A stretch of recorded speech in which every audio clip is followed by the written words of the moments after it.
আজকে পনির মটরশুঁটি ভাপা করতে। পনিরগুলোর মধ্যে আমি নুন হলুদ দিয়ে মাখিয়ে রেখে দিয়েছি। আর এদিকে দেখো আমি মিক্সির মধ্যে পোস্ত, কাজু বাদাম, গোটা গরম মশলা, টমেটো, আদা, লঙ্কা, নুন ও চিনি দিয়ে আমি পেস্ট করে রেখে দিয়েছি।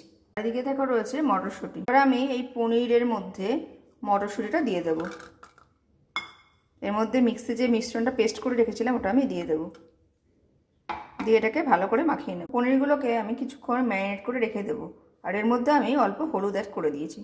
দেখো আমি কড়াইতে তেল দিয়েছি, এর মধ্যে আমি জিরে ফোড়ন দিয়ে দেবো। এবার এর মধ্যে আমি যে ব্যাটারটা তৈরি করে রেখেছিলাম পনির দিয়ে মাখিয়ে, এটা আমি এর মধ্যে দিয়ে দেবো।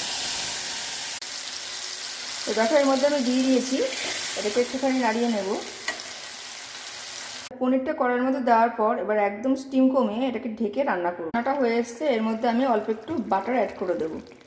তাহলেই আমার রান্নাটা রেডি হয়ে যাবে। এবার আমি গ্যাসটা বন্ধ করে ঢেকে রেখে দেবো।